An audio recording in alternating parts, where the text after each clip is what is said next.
ನಾನು ಅವಾಗಲೇ ಹೇಳಿದೆ, ಆಮೇಲೆ ಹೇಳ್ತೀನಿ ಅಂತ.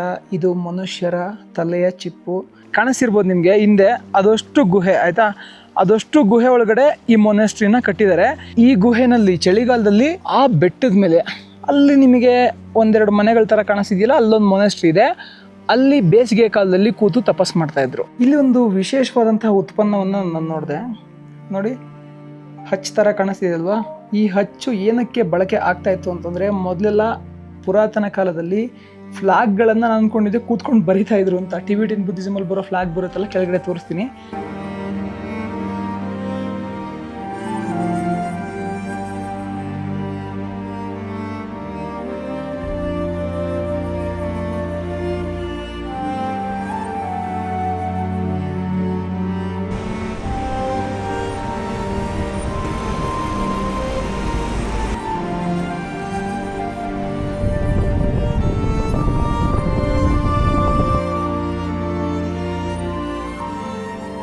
ಎಲ್ರಿಗೂ ಶರಣು. ನಾನು ನಿಮ್ಮ ಸುದರ್ಶನ್ ಸಂಚಾರಿ. ನಾನು ಇವಾಗ ಭಾರತದ ದಕ್ಷಿಣ ತುದಿಯಿಂದ ಆಫ್ರಿಕಾ ಖಂಡದ ದಕ್ಷಿಣ ತುದಿವರೆಗೆ ಸೈಕಲಲ್ಲಿ ಪ್ರಯಾಣ ಮಾಡ್ತಿದ್ದೀನಿ.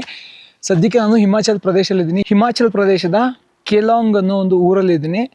ಬೆಳಗ್ಗೆ ಒಂದು ಶಿವನ ಮಂದಿರದ ಹತ್ರ ಇದ್ದೀವಿ. ಎಲ್ಲರೂ ಕೈ ಮುಕ್ಕಳಿ.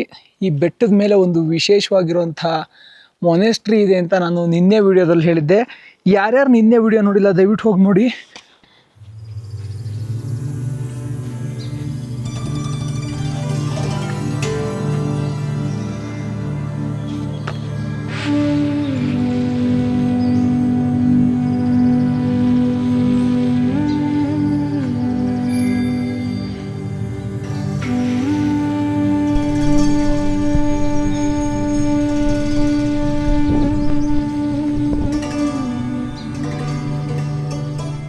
ಸ್ನೇಹಿತರೆ, ನಾವಿವಾಗ ಯರ್ದೋಂಗ್ ಗೋನ್ಪಾ ಅನ್ನುವಂಥ ಒಂದು ಮೊನೆಸ್ಟ್ರಿನಲ್ಲಿದ್ದೀವಿ. ಗೋನ್ಪಾ ಅಂತಂದರೆ ಮೊನೆಸ್ಟ್ರಿ ಅಂತ ಟಿಬೆಟಿಯನ್ ಭಾಷೆನಲ್ಲಿ.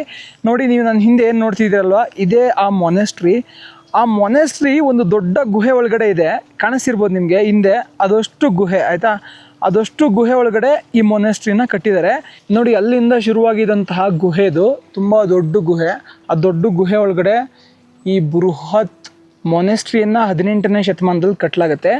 ಏನಕ್ಕೆ ಇದನ್ನು ಕಟ್ತಾರೆ ಅಂತ ನೋಡೋದಾದರೆ, ಗೇಲ್ವಾ ಗೊಟ್ಸಂಗ್ಪಾ ಅನ್ನೋ ಒಬ್ಬ ಸಾಧು ಸನ್ಯಾಸಿ, ಬೌದ್ಧ ಸನ್ಯಾಸಿ ಇಲ್ಲಿ 13ನೇ ಶತಮಾನದ ಆರಂಭ ಕಾಲದಲ್ಲಿ ಧ್ಯಾನ ಮಾಡ್ತಿರ್ತಾರೆ. ಈ ಗುಹೆನಲ್ಲಿ ಚಳಿಗಾಲದಲ್ಲಿ ಆ ಬೆಟ್ಟದ ಮೇಲೆ ಅಲ್ಲಿ ನಿಮಗೆ ಒಂದೆರಡು ಮನೆಗಳ ಥರ ಕಾಣಿಸ್ತಿದೆಯಲ್ಲ, ಅಲ್ಲೊಂದು ಮೊನೆಸ್ಟ್ರಿ ಇದೆ. ಅಲ್ಲಿ ಬೇಸಿಗೆ ಕಾಲದಲ್ಲಿ ಕೂತು ತಪಸ್ ಮಾಡ್ತಾಯಿದ್ರು. ಅದಾದ ನಂತರ ಅವ್ರ ನೆನಪಿಗೋಸ್ಕರನೇ ಈ ಮೊನೆಸ್ಟ್ರಿನ ಕಟ್ಟಿದ್ದಾರೆ. ಈ ಮೊನೆಸ್ಟ್ರಿ ಒಂದು ಬೆಟ್ಟದ ಮೇಲಿದೆ. ಬೆಟ್ಟದ ಮೇಲೆ ಅಂದರೆ ಬಹುಶಃ ತಪ್ಪಾಗುತ್ತೆ, ಬೆಟ್ಟದ ಮಧ್ಯ ಇದೆ. ನಮ್ಮ ಮೇಲೆ ಇನ್ನೂ ಜಾಸ್ತಿ ಬೆಟ್ಟ ಇದೆ. ಗುಹೆ ಏನು ನೋಡಿದ್ರಲ್ಲ ಹಿಂದೆ, ಅದು ಜಾಸ್ತಿ ಬೆಟ್ಟ. ನೋಡಿ, ಕೆಳಗಡೆ ಇಷ್ಟು ಡೀಪ್ ಇದೆ.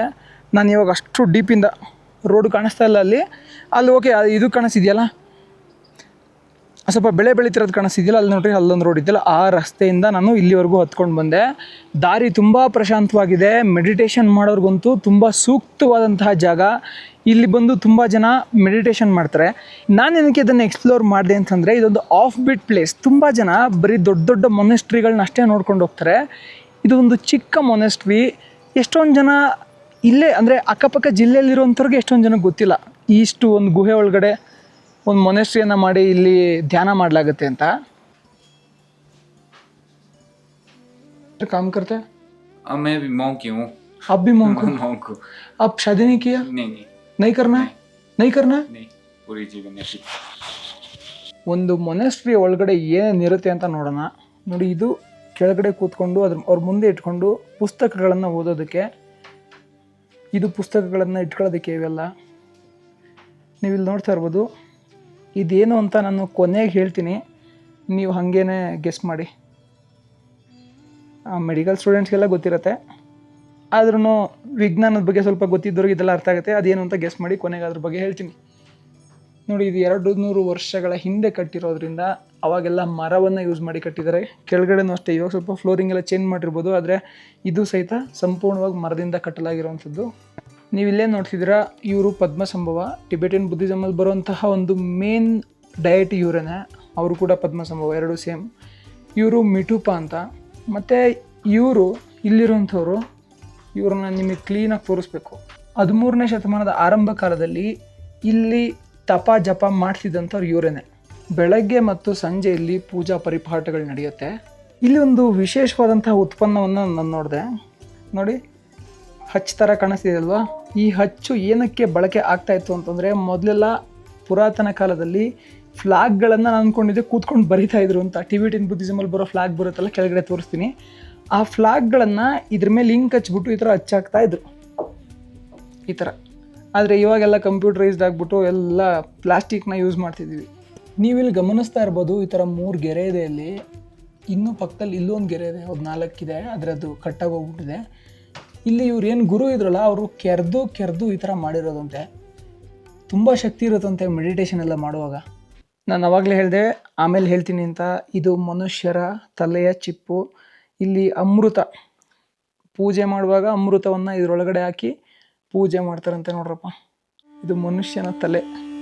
ನಮ್ಮಮ್ಮ ಇದನ್ನೆಲ್ಲ ನೋಡಿದ್ರೆ ಅಷ್ಟೇ ಕಥೆ.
ನಾವು ಆ ಮೊನೆಸ್ಟ್ರಿನ ನೋಡಿಕೊಂಡು ಸೀದಾ ವಾಪಸ್ ನಿನ್ನೆ ಎಲ್ಲಿ ಉಳ್ಕೊಂಡಿದ್ವೋ ಅಲ್ಲಿಗೆ ಹೋಗ್ತಾ ಇದ್ದೀವಿ.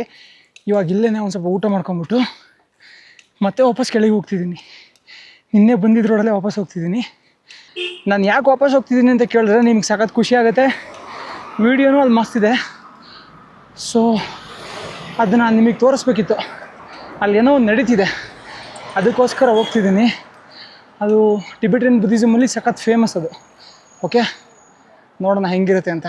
ಇಲ್ಲೊಂದು ಮೆಂಟೋ ಡಾಬಾ ಅಂತಿದೆ. ಇಲ್ಲೇ ನಾವು ತಿಂಡಿ ತಿನ್ನೋದಕ್ಕೆ ಬಂದಿದ್ದೀವಿ. ಸಖತ್ ಸುಸ್ತಾಗ್ತಿದೆ ಗೈಸ್. ಬೆಳಗ್ಗೆಯಿಂದ ನಾನೇನು ತಿಂದೇ ಇಲ್ಲ. ಪರೋಟ ಸಿಗುತ್ತೆ ಅಂತೇಳಿ ತಿನ್ಕೊಳ್ಳೋಣ. ಪರೋಟ ಮೇ ಕೊಂಚ ಪರೋಟ ಹೇ. Thank you.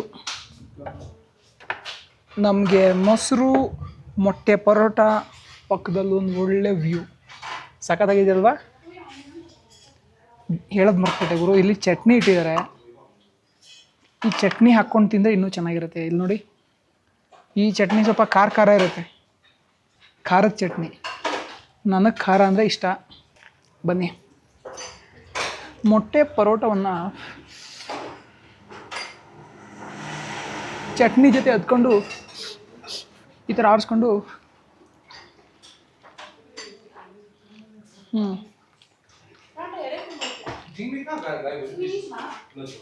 ಚೆನ್ನಾಗಿದೆ. ನಾವು ಈಗ ನೋಡಿ ಬಂದಿದ್ದ ದಾರಿನಲ್ಲೇ ವಾಪಸ್ ಹೊರಟಾಯಿತು. ಇನ್ನೊಂದು 4 ಕಿಲೋಮೀಟ್ರ್ ಡೌನ್ ಹೋದರೆ ನಮಗೆ ತಾಂಡಿ ಅನ್ನೋ ಒಂದು ಊರು ಸಿಗುತ್ತೆ. ಸಂಜೆವರೆಗೂ ಅಲ್ಲೇ ಟೈಮ್ ಸ್ಪೆಂಡ್ ಮಾಡಿ ಆಮೇಲೆ ಮತ್ತೆ ಮುಂದಕ್ಕೆ ಹೋಗ್ತೀನಿ. ತಾಂಡಿ ಬ್ರಿಡ್ಜ್ ಇದೆಯಲ್ಲ, ಅದನ್ನು ದಾಟಿ ಹಿಂಗೆ ಮುಂದೆ ಹೋಗ್ತಾ ಇದ್ದೆ. ಅಂಕಲ್ ಒಬ್ಬರು ಕರೆದ್ರು. ಅವರು ನಮಗೆ ಟೀ ಕುಡಿ ಬನ್ನಿ ಅಂತ ಕರೆದ್ಬಿಟ್ಟು ಟೀ ಕುಡಿಸೋರೆ. ಟೀ ಸಖತ್ತಾಗಿದೆ.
ಇದು ನಿಮ್ಮ ಕಣ್ಣಿಗೆ ಸಾಮಾನ್ಯ ರಸ್ತೆ ಥರ ಕಾಣಿಸ್ತಿದೆ ಅಲ್ವಾ, ಹಂಗೆ ಬಂದಿದ್ದ ಕಾರು ಫುಲ್ ಫೋರ್ಸಾಗೆ ಟ್ರೀ ಅಂತ ಬಂದರೆ ಇಲ್ಲಿ ಬೀಳುತ್ತೆ. ತುಂಬ ಹುಷಾರಾಗಿ ಗಾಡಿ ಓಡಿಸ್ಬೇಕು, ಇಲ್ಲಿ ಸಖತ್ ಆಕ್ಸಿಡೆಂಟ್ಗಳು ನಡೆಯುತ್ತೆ. ಇಲ್ಲಿ ಇದ್ರ ಗುರುತನ್ನು ನೋಡೋದಾದರೆ ಬಹುಶಃ ಇದ್ರ ಮೇಲೆ ಹಾರು ಹೋಗಿ ಅಲ್ಲಿ ಬಿದ್ದಿರ್ಬೋದು. ಅಲ್ಲಿ ಬಿದ್ದಿದ್ರೂ ಅದರಲ್ಲಿರೋ ಯಾವ ಗಾಲಿನೂ ಬಿಚ್ಚಿಲ್ಲ, ಕಳ್ತನ ಮಾಡಿಲ್ಲ. ಸಖತ್ ಸೇಫ್ ಜಾಗ ಇವು. ಕಳ್ಳರನ್ನ ನೆನಪು ಮಾಡಿಕೊಂಡ್ರೆ ಜಾಸ್ತಿ ಕಳ್ತನ ಆಗಲ್ಲ ಇಲ್ಲಿ. ನಿಮ್ಮ ಪ್ರಶ್ನೆ ಇರ್ಬೋದು, ಸುದರ್ಶನಣ್ಣ ನಿಮ್ಮ ಹತ್ರ ಎಷ್ಟು ತಾಕತ್ತಿದೆ ಅಂತ. ನೋಡಿ, ದಿಬ್ಬದಲ್ಲಿ ಖಾಲಿ JCB ಕೂಡ ಸೈಟ್ ಕೊಡದೇ ಇರೋ ಥರ ಸೈಕಲ್ ಹೊಡೆಯೋಷ್ಟು ತಾಕತ್ತಿದೆ. ಇದು ಹೈ ಎಲಿವೇಶನ್, ಅಂದರೆ ಫುಲ್ಲಿ ಆಲ್ಟಿಟ್ಯೂಡು ಜಾಸ್ತಿ ಇದೆ, ಹೀಗೆ ದಿಬ್ಬನೂ ಜಾಸ್ತಿ ಇದೆ. ಇಂಥ ಕಡೆನೂ ನಾನು JCBಗೆ ಜಾಗ ಕೊಡ್ದಂಗೆ ಸೈಕಲ್ ಹೊಡಿತಿದ್ದೀನಿ. ಜಾಗ ಕೊಡ್ದಂಗಲ್ಲ, ಜಾಗ ಇದೆ ಪಕ್ಕದಲ್ಲಿ, ಆದರೆ JCBನ ಮುಂದಕ್ಕೆ ಬಿಡ್ದಂಗೆ ಸೈಕಲ್ ಹೊಡಿತಾ ಇದ್ದೀನಿ. ಅಷ್ಟು ತಾಕತ್ತು ನನ್ನ ಹತ್ರ ಇದೆ. ಹತ್ರ ಬಂತು, ಸ್ವಲ್ಪ ಫಾಸ್ಟಾಗಿ ತುಳಿಯೋಣ ಅಷ್ಟೇ. ಸಖತ್ ಎಫರ್ಟ್ಸ್ ಇರುತ್ತೆ ಗೈಸ್, ಸ್ವಲ್ಪ ಸಪೋರ್ಟ್ ಮಾಡಿ. ಚಿತ್ರಪಥಲ್ಲಿ ಚಿತ್ರಾನ್ನ ಮಾಡೋಣ. ಸ್ನೇಹಿತರೆ, ನನ್ನ ಸೈಕಲ್ ಇಲ್ಲಿದೆ. ಇದು ನಾನು ಇವತ್ತು ಉಳ್ಕೊಳ್ತಾ ಇರೋಂಥ ಹೋಮ್ ಸ್ಟೇ. ನನಗವ್ರು ಒಳಗೆ ಕರಿತಾ ಇದ್ದಾರೆ, ಒಳಗಡೆ ಸಖತ್ತಾಗಿದೆ, ಬನ್ನಿ ತೋರಿಸ್ತೀನಿ. ಅವರೆಲ್ಲ ಕೂತ್ಕೊಂಡು ಏನೋ ಮಾಡ್ತಿದ್ದಾರೆ ನೋಡಿ. ನನಗೆ ಇದನ್ನು ನೋಡಿದ ತಕ್ಷಣ ವಿಯೆಟ್ನಾಮ್ ವಿಡಿಯೋ ಕರ್ಸುತ್ತಾನೆ. ನನಗೆ ಇದನ್ನು ನೋಡಿದ ತಕ್ಷಣ ವಿಯೆಟ್ನಾಮ್ ಫೀಲ್ ಬರ್ತಿದೆ. ವಿಯೆಟ್ನಾಮಲ್ಲಿ ಸಹಿತನೂ ಹಿಂಗೇ ನಡುವೆ ಒಂದು ಬಿಸಿ ಶಾಖನ ಮಾಡೋದಕ್ಕೆ ಏನಾದರೂ ಒಂದು ಇಟ್ಟಿರ್ತಾರೆ, ಇಲ್ಲ ಬ್ಯೂಟೆನ್ ಸಿಲಿಂಡ್ರದ್ದು ಒಲೆನಾದರೂ ಇಟ್ಟಿರ್ತಾರೆ, ಇಲ್ಲ ಈ ಥರ ಬೆಂಕಿ ಹಾಕಿರ್ತಾರೆ. ಇಲ್ಲೂ ಅದೇ ಥರ ಸೇಮ್ ನೋಡ್ತಾ ಇರ್ಬೋದು.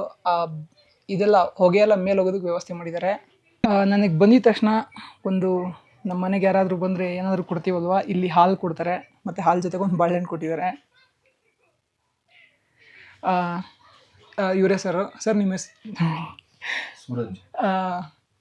ಅವ್ರ ಹೆಸರು ಸೂರಜ್ ಅಂತ. ಇವರು ಬುದ್ಧಿಸಮ್ ಫಾಲೋ ಮಾಡ್ತಾರೆ, ಅಂದರೆ ಈ ಟಿಬೆಟಿಯನ್ ಬುದ್ಧಿಸಮ್ ಫಾಲೋ ಮಾಡ್ತಾರೆ. ಇವ್ರ ಮಾತೃಭಾಷೆ ಲಾಹೋಲಿ ಅಂತ. ನನಗಿಲ್ಲಿ ಬಂದಮೇಲೆ ಗೊತ್ತಾಗಿದ್ದ ವಿಷಯ ಏನು ಅಂತಂದರೆ, ಇವ್ರು ಮಾತಾಡೋ ಭಾಷೆ ಸ್ಪಿಟಿಲಿರೋ ಜನಕ್ಕೆ ಅರ್ಥ ಆಗಲ್ಲ, ಸ್ಪಿಟಿಲಿರೋ ಜನ ಮಾತಾಡೋ ಭಾಷೆ ಇವ್ರಿಗೆ ಅರ್ಥ ಆಗಲ್ಲ. ಇವ್ರ ಮಾತೃಭಾಷೆ ಲಾಹೋಲಿ, ಅಂದರೆ ಈ ವ್ಯಾಲಿ ಹೆಸರೇ ಲಾಹೋಲಿ ವ್ಯಾಲಿ ಅಂತ. ಸೊ ಇವ್ರು ಮಾತಾಡೋ ಭಾಷೆ ಎಲ್ಲ ಲಾಹೋಲಿ. ತಿನನ್ ಅಂದರೆ तिनन वैली है, वो पीछे लाहौली था ना? नहीं, पीछे आप आओगे स्पीति है, हाँ, फिर आपका सिसु वैली है, रंगलो वैली है, हाँ, उनका और हमारा सेम सेम है. सिसु थोड़ा डिफरेंट होगा, पर समझ आ सिसु का आपका डिफरेंट होगा. हल्का सा डिफरेंट होगा. सिसु ಇಲ್ಲಿಂದ ಬರೀ 15 ಕಿಲೋಮೀಟರ್ ಇದೆ, 12 किलोमीटर है, 12 ಕಿಲೋಮೀಟರ್ ಇದೆ. ಇವ್ರು ಮಾತಾಡೋ ಭಾಷೆ ಅವ್ರಿಗೆ ಸ್ವಲ್ಪ ಸ್ವಲ್ಪ ಡಿಫ್ರೆನ್ಸ್ ಅನ್ಸುತ್ತಂತೆ. यहाँ से 10 किलोमीटर आप टांडी आए, ತಾಂಡಿ, ಹಾಂ, उनका और हमारा फिर अलग होगा. ತಾಂಡಿ ಅಂದರೆ ನಿನ್ನೆ ಅದು ಚೆನಾಬ್ ರಿವರ್ಗೆ ಭಾಗ ರಿವರ್ ಸೇರ್ತಾ ಇತ್ತಲ್ವಾ? चंद्रभागा. ಹಾಂ, ಚಂದ್ರಭಾಗ, ಆ ನದಿಯನ್ನು ಸೇರ್ತಿತ್ತಲ್ಲ, ಅದೇ ತಾಂಡಿ. ಸೊ ಅವ್ರು ಮಾತಾಡೋ ಭಾಷೆ ಇವ್ರು ಮಾತಾಡೋ ಭಾಷೆ ಚೇಂಜ್ ಅಂತ. ಇಲ್ಲಿಂದ ಅಲ್ಲಿಗೆ ಎಷ್ಟು ಕಿಲೋಮೀಟರ್ ಇದೆ ಹೇಳಿ? ಬರೀ 10 ಕಿಲೋಮೀಟರ್. यहाँ हर 10-12 किलोमीटर बाद अलग लैंग्वेज होगा अपना. ಕೇಳಿಸ್ಕೊಂಡ್ರಲ್ಲ, 10-12 ಕಿಲೋಮೀಟ್ರ್ ಭಾಷೆ ಚೇಂಜ್ ಆಗುತ್ತಂತೆ.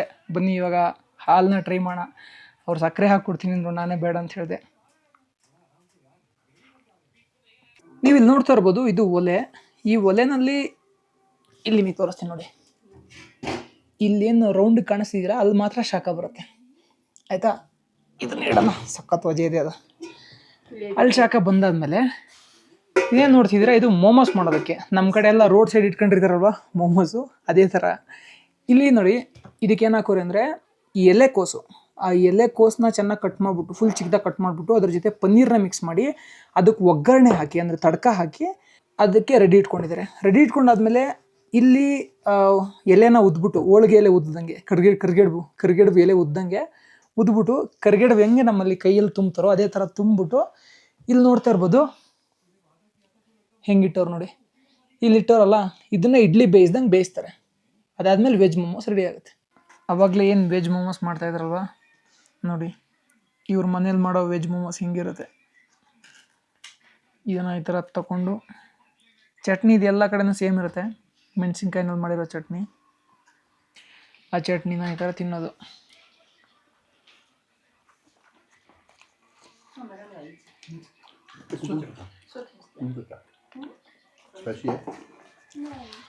ಇದು ಪುದೀನ ಚಟ್ನಿ ಅನ್ಸುತ್ತೆ. अपने घर का यहाँ लगाया पुदीना.